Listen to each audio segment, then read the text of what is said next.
vamos a hacer cáncer de mama, ¿está bien? Y vamos a dejar después del break útero, ovario y cervix, ¿ya? Entonces vengan a hacer la diapo de cáncer de mama, por favor, ¿ya? Vamos a hacer un cáncer mayor. Mama no tiene peso, ¿ya? Tiene preguntas, pero son simples, son escasas. El cáncer que tienen que recordar es el cáncer de cuello, ¿ya? Entonces mama es de los más simples. Nos vamos a arrancar, ¿ya? Mama siempre se estudia patología benigna y se estudia cáncer. Hay norma técnica, sí, 121, ¿ya? El cáncer de mama puede ayudarnos. Entonces, vamos acá a la patología benigna de mama. El resumen de mama, siempre les digo, necesito que ustedes vean este gráfico. Siempre les pido recuerden, ¿ya? Esta es la histología, es la parte de básicas de mama. Todo esto que ven acá de amarillo, esto es grasa, como cualquier parte del cuerpo. Y esto que ven acá, todo esto son los ductos y los lobulillos mamarios. Es la unidad ducto-lobulillar. ¿Está bien? Pues esta rama que ven acá es la unidad ducto-lobulillar terminal. Entonces, los ductos empiezan desde el periodo embrionario a ramificarse y terminan en un lobulillo pequeño. Estas ramificaciones dependen de qué hormonas: estrógeno y progesterona. Por lo tanto, hay 3 ramificaciones en la vida. Cuando nacemos, hombre y mujer. En la pubertad, solo la mujer o los hombres con ginecomastia, que pueden tener un pequeño brote. Y en la gestación, todas las mujeres que tengan hijos. Entonces, esas son las ramificaciones. De tal forma que se desarrolla a plenitud la mama. Esto que ven acá de verde es el mesénquima o estroma, pero que crece alrededor de la unidad ducto-lobulillar. Eso se llama, esto de acá, es el lobulillo mamario, ¿ya? Entonces, este es el estroma lobulillar, porque es el mesénquima que está inducido por la unidad ducto-lobulillar. O sea, este de verde, este mesénquima de verde, no es igual a esta grasa, a este mesénquima de amarillo. Este mesénquima de amarillo es el estroma o mesénquima interlobulillar, que está entre lobulillo y lobulillo. El otro es el lobulillar o intralobulillar. ¿Está bien? Eso es lo que deben recordar. O sea, la mama en este tejido mesenquimatoso normal puede tener sarcomas, fibromas, tumores fibrosos, lipomas o necrosis grasa, como cualquier tejido blando del cuerpo, como cualquier. En cambio, en este verdecito, que es el estroma lobulillar propio, solo existe 2 tumores típicos de mama, que es el fibroadenoma y el tumor filodes. Los 2 pregunta de examen. ¿Cuáles son los tumores benignos más frecuentes de mama? El fibroadenoma y en segundo lugar el filodes. Benignos tumores, neoplasias benignas. Estos de acá, ¿ya? Entre los 2 el filodes es un poquito más agresivo, crece más rápido y malignizan en mayor cantidad. Entonces, si te preguntaran entre fibroadenoma y filodes, el filodes crece más rápido y tiene más chance de volverse maligno. ¿Ya está?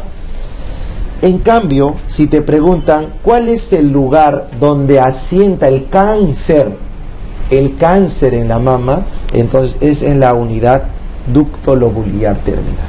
80% en la ductal, 20% en la lobulillar. 80% en la ductal, 20% en la lobulillar. Entonces, ¿cuál es la evolución de un cáncer de mama? Primero, quistecito nomás. Quiste. ¿Cómo se llama la enfermedad de mama donde hay puro quiste? Mastopatía fibroquística. Ya está. Eso puede presentarse hasta en la mitad de mujeres. Mastopatía fibroquística. La doctora Sayar nos decía proceso fibroquístico, ¿no? Porque es tan frecuente que ya no llaman patía sino proceso.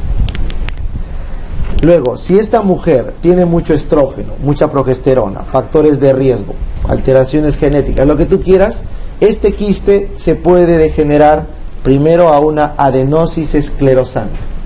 Luego se vuelve una pequeña hiperplasia. Luego se vuelve una hiperplasia típica y está a un pasito de volverse carcinoma in situ y luego cáncer invasivo. ¿Cuál es la evolución del cáncer de mama? Quiste, adenosis esclerosante, hiperplasia típica y carcinoma. Esa es la evolución. ¿Cuál me he salteado? Papiloma, ¿no? Ese no tiene nada que ver. Papiloma no es parte del proceso de cáncer. pero así está en el Robbins, pues, ¿qué vamos a hacer? ¿Ya? Entonces, el papiloma es una proliferación benigna solo de epitelio, ¿ya? Solo de epitelio. Entonces, el cáncer es ducto lobulillar, en cambio el papiloma es solo epitelio. Entonces, borren este papiloma, no es frecuente. El papiloma más frecuente, bajen, es acá, en la parte terminal, en el ducto colector o conducto galactóforo terminal, estos de acá, que son alrededor de 20 en cada mama. Acá recién ocurre el papiloma intraductal solitario. El lugar más frecuente donde se forma un papiloma intraductal solitario es acá, en los galactóforos finales. ¿Ya? Ahí está. Es el que da, ¿cuál es la clínica de un papiloma solitario? Telorragia, aislada uniporo en mujer joven. Telorragia aislada uniporo en mujer joven. Porque si tú me dices, doctor, me sale sangre del pezón y tienes 64 años, eso es cáncer. Eso es carcinoma hasta no demostrar lo contrario. La telorragia en mujer anciana, cáncer. La telorragia en mujer joven, papiloma. ¿Ya? Muy bien. Acá también ocurre una enfermedad que se llama enfermedad de Paget. Acá está. La enfermedad de Paget es un cáncer in situ de esta unidad ductal que sale al pezón. O sea, ¿cómo se llama el cáncer? Que arranca en el ducto galactóforo terminal y se sale hacia la piel, hacia el pezón, haciendo una lesión eczematosa, Paget. Y ese Paget también se puede ver en la vulva, le llaman Paget extramamario. Es igual eczematoso, pero en vulva. Son carcinomas epiteliales in situ. ¿Ya? Muy bien. Finalmente, si les preguntan qué es la ectasia ductal, es cuando este conducto se tapona. ¿Por qué se tapona, Doc? Porque este epitelio siempre se va descamando. Si se tapona, ¿qué pasa con toda la secreción? Porque hay secreción, no habrá leche, pero siempre hay secreción. Se empieza a acumular. ¿Y qué crece cuando se acumula secreciones? ¿Qué bacterias crecen ahí? Anaerobios. ¿Huelen rico o no los anaerobios? Fétido. Entonces, una tumoración que duele con una telorrea fétida, ¿qué es eso? Ectasia ductal. Ectasia ductal. ¿Ya? La ectasia ductal. Y eso hay que hacer una galactografía y hay que operar. La ectasia tiene que operar a veces. Muy bien. Y los abscesos subareolares, ¿dónde van a ver? En obstetris, ¿no? En la mastitis puerperal. La mastitis puerperal por estafilococo aloja los abscesos, ¿dónde? Subareolar. Justo en la parte inferior sobre todo. Por dentro donde más muerde el chiquito. ¿Ya? Ahí. Muy bien. Pues ahí es un pequeño resumen, chicos, de la evolución histológica de la patología mamaria benigna. Entonces, cuando vean acá, si les preguntan en el examen qué cosa es mastodínea, mastodinia es cuando hay un dolor mamario cíclico, la mayoría de veces, pero con alteración ecográfica, o sea, hay un daño orgánico. En cambio, la mastalgia es cuando no hay un daño orgánico establecido.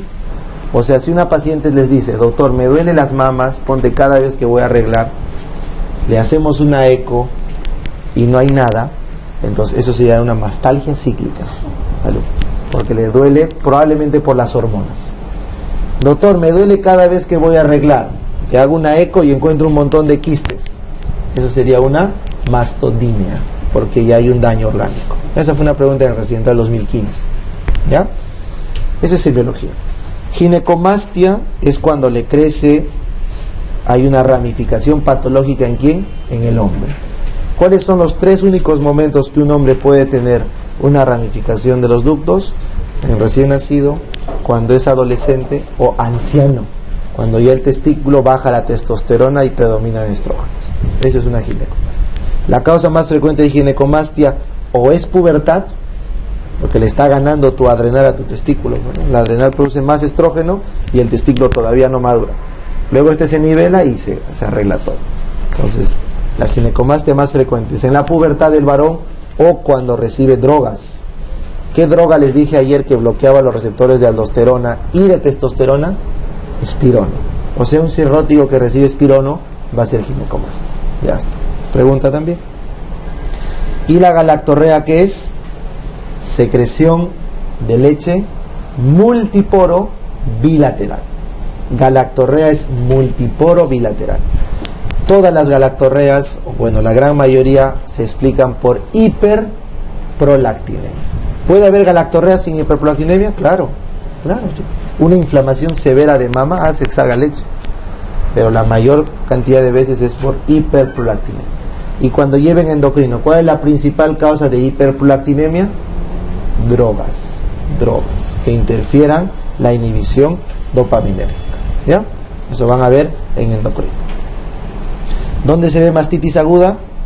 En Obste. Mastitis aguda puerperal por Staphylococcus aureus. Mastitis crónica. ¿Qué bacteria da mastitis crónica? TB. La tuberculosis es la causa más frecuente de mastitis crónica. ¿Ya? Mastopatía fibroquística. Ya les comenté. ¿Cuál va a ser? Esa fue pregunta de examen. La mastopatía fibroquística da en más del 52% de mujeres fértiles. Hasta un 4% salud pueden hacer atipia, o sea, es un precáncer, 4%. Y finalmente, no tiene tratamiento, pero se ha visto que la vitamina E podría mejorar y prevenir el cáncer.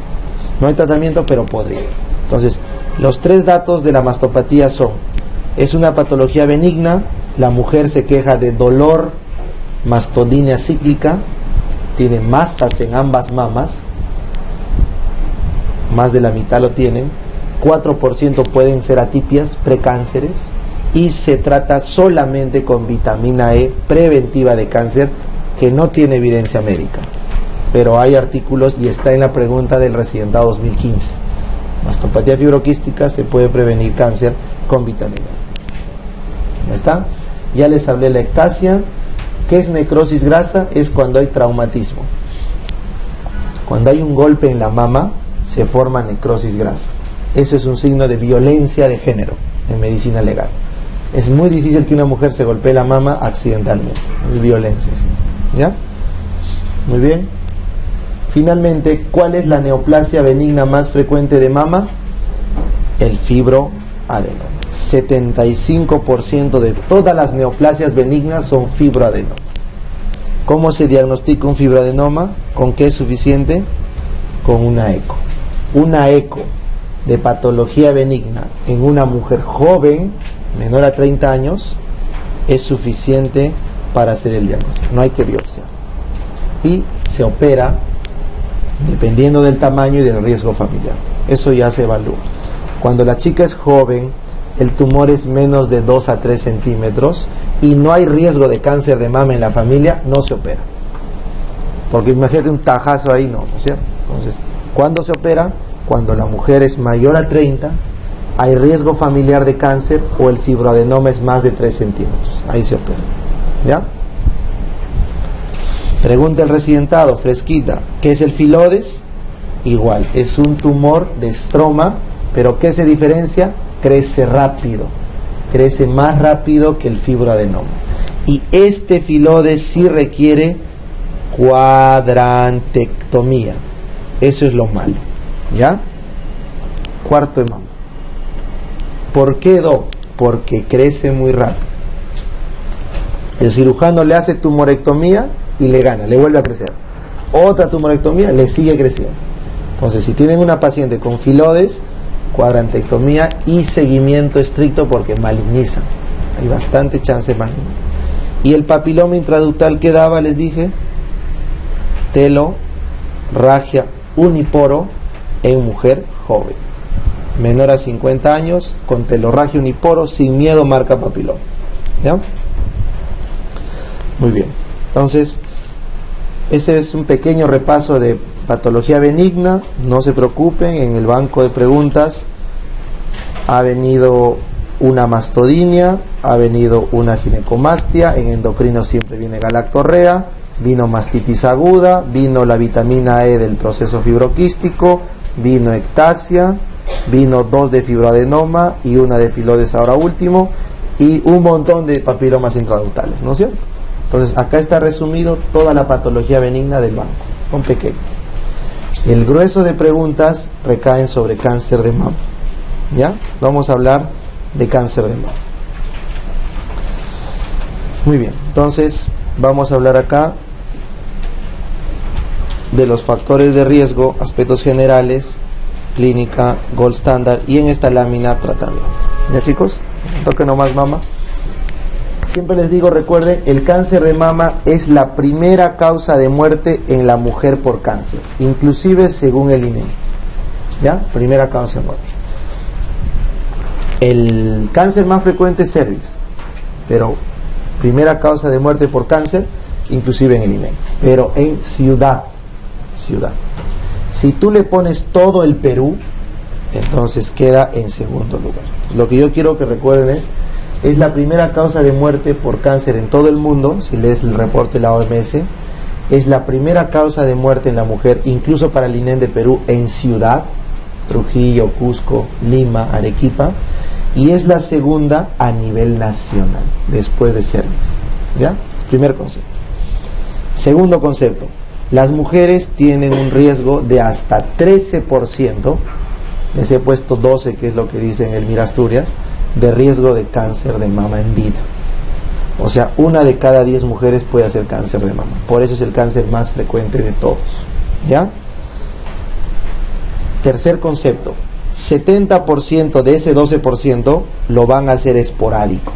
Nadie en tu familia tuvo cáncer, la paciente es la primera que tiene cáncer. Entonces no basta o no necesariamente hay que tener familia. 15% tienen un familiar de primer grado, mamá, hermana, prima hermana, primer grado con cáncer. Y solamente un 10% son cánceres genéticamente heredados. Son los cánceres asociados al BRCA. En verdad es BRCA. Le decimos BRCA, ¿no? Entonces, abuela, madre, hija y nieta con cáncer, ¿eso qué tipo de cáncer es? Hereditario. Tía con cáncer, prima con cáncer, y al paciente le da cáncer, eso es familiar. ¿Ya? Muy bien. Ahora sí voy a marcar con rojo, porque es lo que más viene. Por favor, nunca se sobren acá los factores de riesgo. Y acá ha venido en el último ENAM, ha venido en el recientado, entonces vamos a marcar. ¿Cuál es el factor de riesgo más importante? Edad. Edad arranca a los 30 y el pico máximo es 74. Doctor, ¿por qué no más? Porque ya no se hace mamografía. Ya a los 74 ya hay paras. Por gusto es. Probablemente si seguimos haciendo mamografías, probablemente siga habiendo más cáncer a medida que avanza la edad. Pero el pico máximo es 7,4. ¿Ya? Primero. El segundo factor de riesgo, ¿cuál es? BRCA. Los genes BRCA1, BRCA1 o 2 se asocian con fuerza a cáncer de mama. No te olvides, el BRCA1 se asocia a cáncer de mama y ovario. Y el BCRA2 va con cáncer de mama masculino. ¿Ya? 2 masculino, 1 mama ovario. Muy bien, ¿cuál es el tercer factor de riesgo? Familiar de primer grado.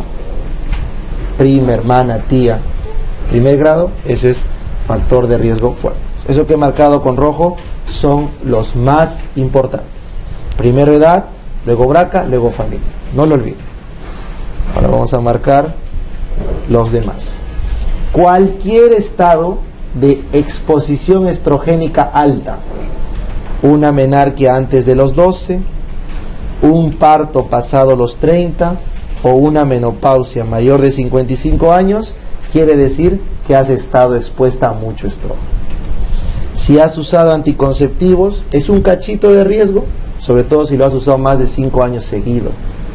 Tienes un cachito de riesgo, pero lo tienes, porque has recibido estrógenos en dosis ligeramente elevadas. Ya les dije ayer, no tiene comparación con tu ovario, pero lo aumentan, se aumenta la exposición. Finalmente, si es una posmenopáusica en terapia de reemplazo hormonal actual, les dije ayer, ¿cuánto máximo había que dar terapia de reemplazo? 3 años, no más, si no el cáncer se dispara. Si está durante esos años, hay riesgo. ¿A partir de qué año desaparece el riesgo? Apenas se deja de tomar y a los 5 años ya revierte por completo. Esos son los factores de riesgo importantes. Ahora vamos a los más suavecitos, los que menos. El alcohol se ha asociado, el tabaco es dudoso, algunos trabajos dicen que protege, porque el alcohol que baja, los estrógenos.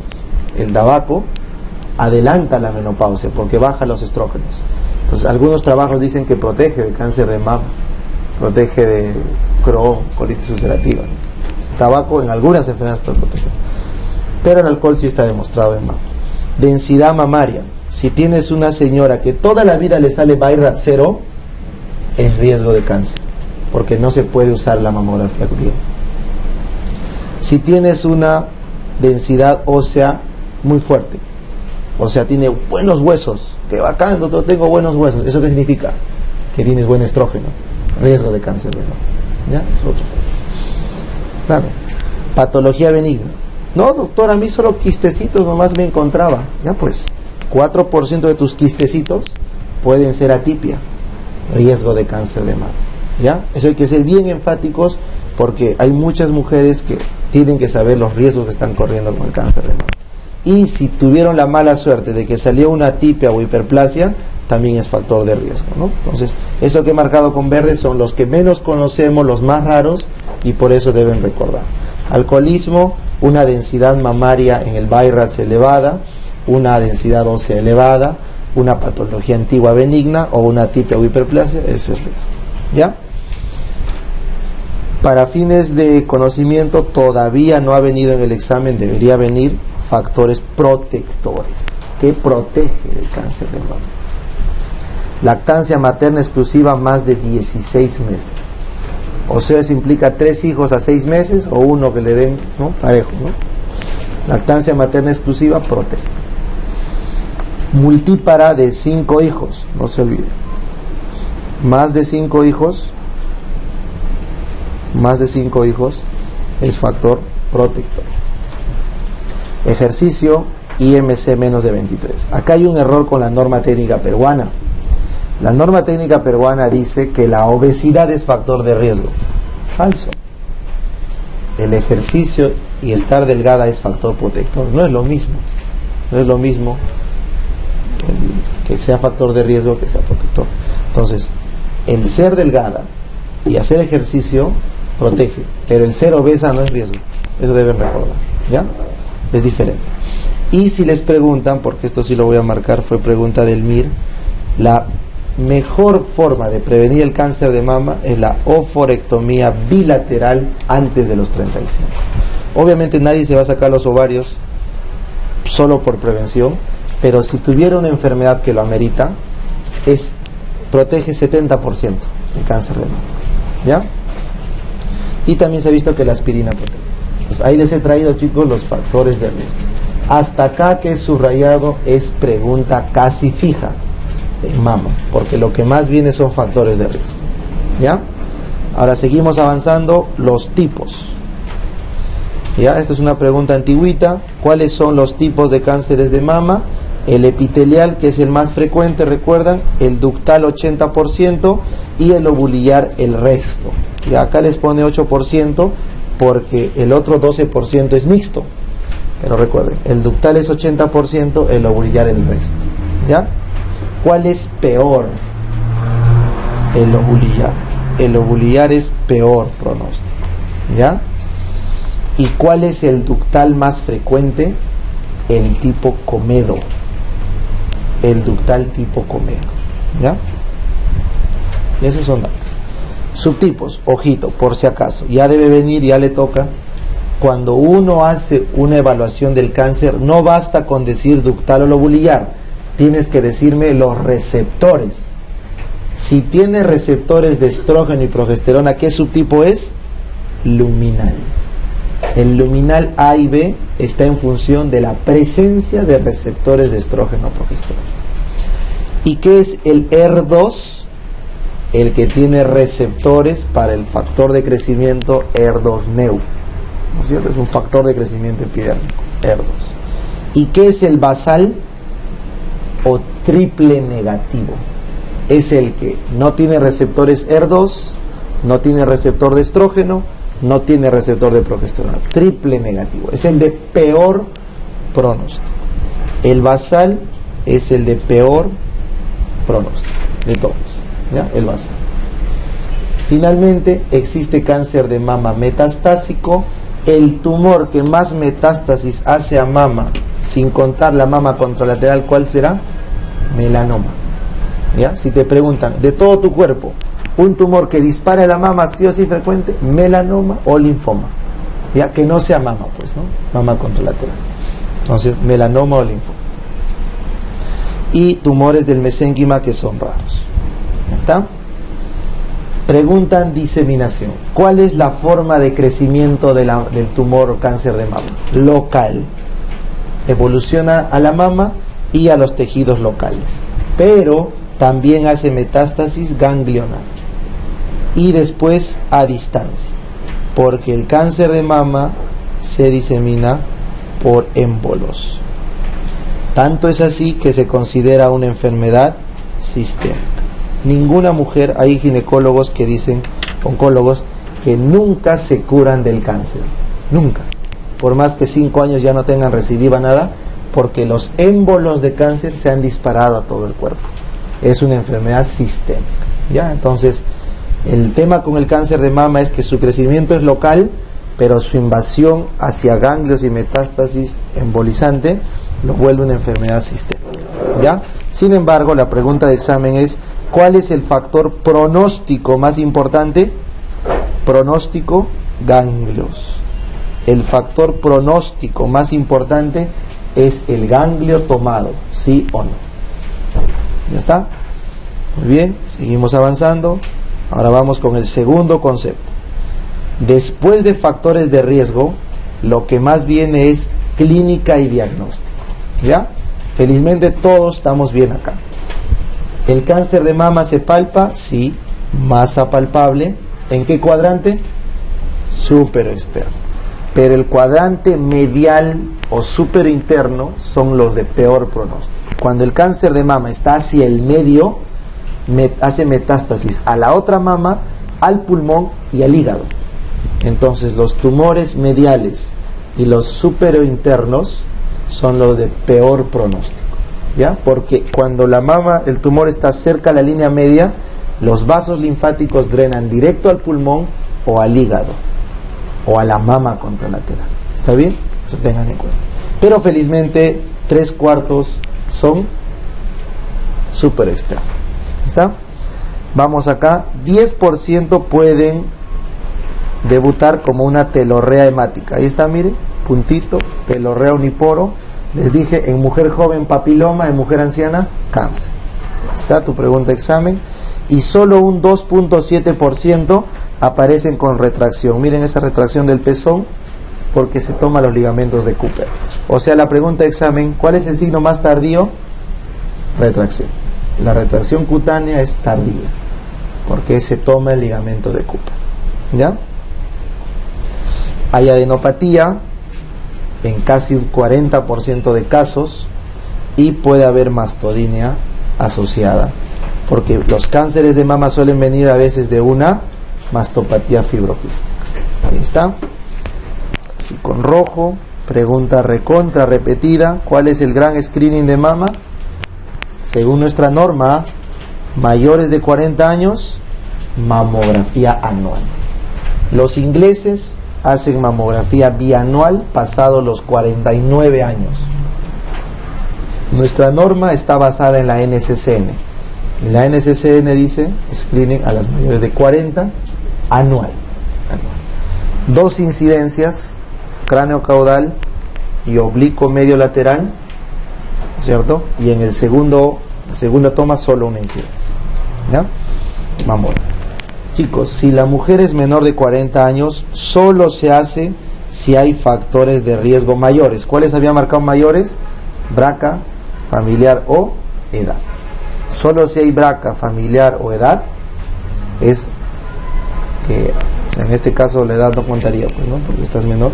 Si hay familiar de primer grado o BRCA, ahí sí hay que hacer un screening en menores de 40. ¿Ya? Y finalmente, en los menores de 30, bueno, acá abajo está, se puede hacer ecografía. Ahorita vamos a ver. Pregunta de examen: ¿cuáles son los signos ecográficos o radiográficos, radiológicos que hacen diagnóstico? Estos dos. El más específico es la masa espicular.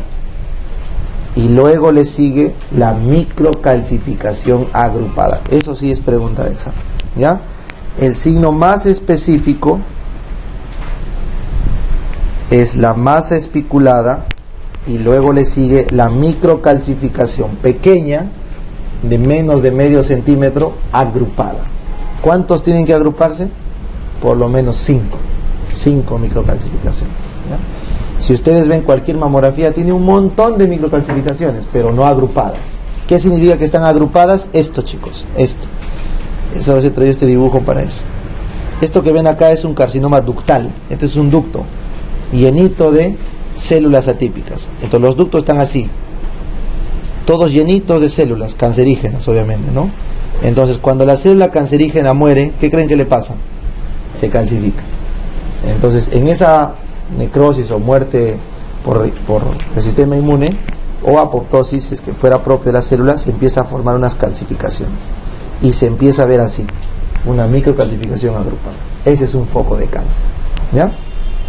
Muy bien. Finalmente, ¿qué dice nuestra norma técnica? Desde que tuvieron su regla, deberían hacerse un autoexamen mensual. Todas las chicas, ¿no? Un autoexamen mensual, circular en espiral hacia afuera, es lo que dice la norma.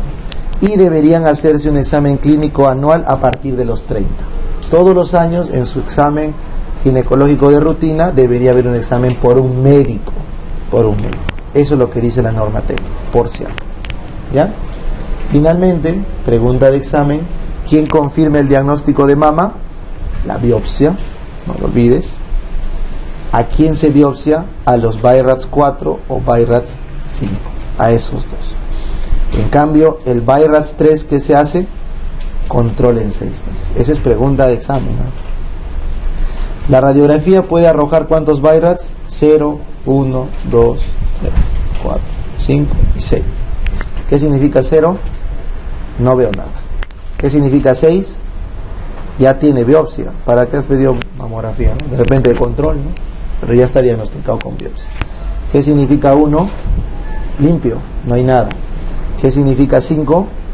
Alto riesgo de cáncer. ¿Qué significa 2? Patología benigna. ¿Qué significa 4? Riesgo de cáncer elevado. No tanto como el 5, pero sí elevado. ¿Y qué significa 3? Duda. Parece benigno, pero no tanto como el 2. Entonces, cuando tengo un BI-RADS 0 que no veo nada, ¿qué creen que debo hacer?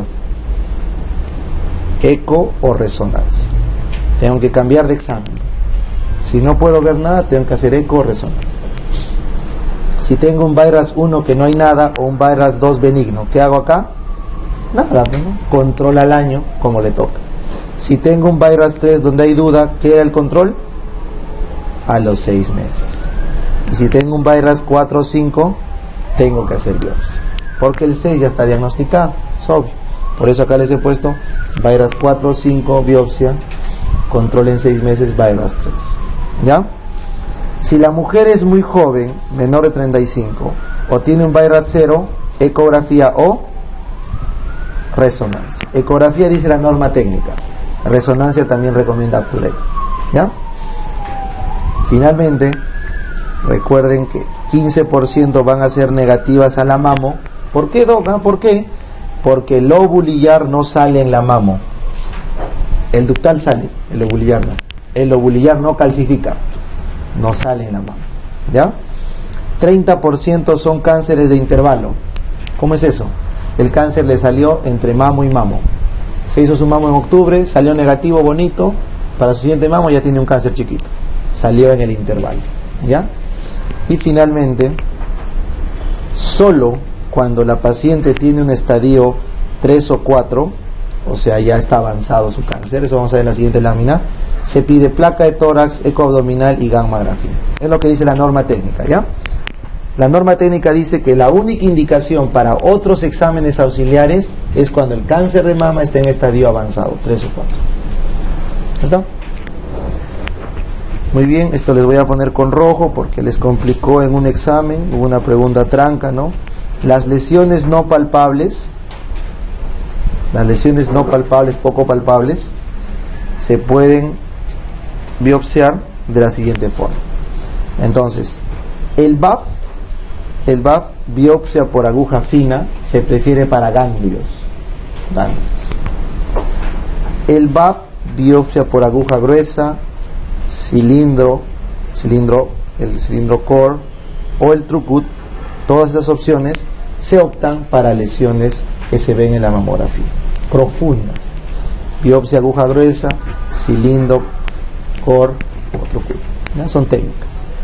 La estereotaxia es una técnica moderna, donde usando la distribución estereotáxica de una tomografía se hacen biopsias muy finas y localizadas. Es como un robot que toma biopsias precisas. Eso es cuando la lesión es profunda o muy pequeña y se pone el GBAG o el Trucut y no lo agarra, se le escapa. O sea, ahí pueden usar estereotaxia. La mamotomía o la incisión abierta es cuando se puede acceder a parte del tumor. Y la escisión abierta es cuando se saca todo el tumor. ¿Ya? Entonces, si te preguntan, incisión es sacar un pedacito del tumor, no puedes sacar todo por el tamaño. Y cuando te dicen escisión es cuando se puede sacar todo el tumor, o sea, una tumorectomía. ¿Eso de qué depende? Del tamaño. Entonces, lo que les he traído acá es de la norma técnica todas las opciones para tomar la muestra o la biopsia. ¿Eso de quién depende? Del oncólogo. No se estrese. En la pregunta de examen la clave era BAF, porque había ganglios que biopsiar. Y les decía, siempre nos vamos a comentar, puede haber duda, porque también podías hacer una escisión, ya que depende del tamaño y la localización. ¿Ya? Esa es la forma de biopsiar una mama. Muy bien. Acá les he traído, solo como datito, la peor manifestación del cáncer de mama es el carcinoma inflamatorio. Es el estadio T4D. El peor es cuando está tomado ¿qué? Los vasos linfáticos. Cuando los vasos linfáticos están tomados, aparece esta imagen en piel de naranja. Entonces se llama carcinoma inflamatorio T4D, es la peor forma de presentación. Algunos se confunden con retracción cutánea. No. La retracción del pezón o cutáneo es Cooper. Ese es Cooper. Eso es ligamento nomás.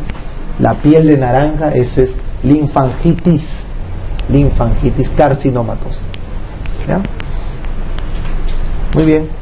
Y para irnos al break, vamos a ver este manejo. ¿Ya? La mama hace metástasis al pulmón, hígado, peritoneo, huesos y cerebro. Pero ¿cuál era el órgano que más precozmente se tomaba? Ganglios. Pero fuera de los ganglios, el pulmón es la primera causa. Pero ojo, cuando digo pulmón, me refiero a pulmón con pleura. Porque este es un repaso que siempre les traigo, este es de Medscape. Si tú separas pulmón de pleura, ¿qué pasa? El hueso le gana a pulmón. Por eso siempre para en la oreja, ¿ya? El lugar más frecuente de metástasis es pulmón, siempre y cuando se considere junto con la pleura. Si en la clave ven pulmón separado de pleura, marquen hueso, ¿ya? ¿Por qué tanto hueso? Porque ahora hay más acceso a la gammagrafía ósea, ¿ya? Hay más diagnóstico de metástasis de hueso. ¿Ya está? Recuerden que al cerebro y al peritoneo van los cánceres lobulillares. Ese es dato. Los cánceres lobulillares van bastante a meninges, van bastante a peritoneo. ¿Ya? Por eso son de peor pronóstico. Muy bien. Finalmente en el estadio lo que les han preguntado ha sido los tamaños, ¿verdad? Esa es pregunta antigua. El T1 hasta 2 centímetros, el T2 de 2 a 5 centímetros y el T3 más de 5 centímetros. Y adicionalmente les dije, el T4D es el carcinoma inflamatorio o piel de naranja. Ya, ¿y por qué esto es importante? Por el tratamiento. Si es un T1, o sea es un tumor pequeño, se hace cirugía conservadora de mama. Cirugía conservadora de mama en inglés, BCS. Eso van a ver siempre. Más radioterapia cuando es pequeño. ¿Está bien? Radioterapia. Este tumor pequeño puede o no puede ir con quimioterapia, puede o no puede ir con hormonoterapia. ¿Por qué, doctor? ¿De qué depende? De esta tablita. ¿Está bien? Acá les he traído cuando el paciente tiene estrógeno, progesterona positivo, estrógeno, progesterona negativo, ER2 positivo, ER2 negativo. ¿Recuerdan cómo se llamaba este de acá? El que todo era negativo. ¿Qué tipo era? Basal. ¿Y cómo se llamaba el que tenía receptores de estrógeno positivo? Luminal A y B. ¿No es cierto?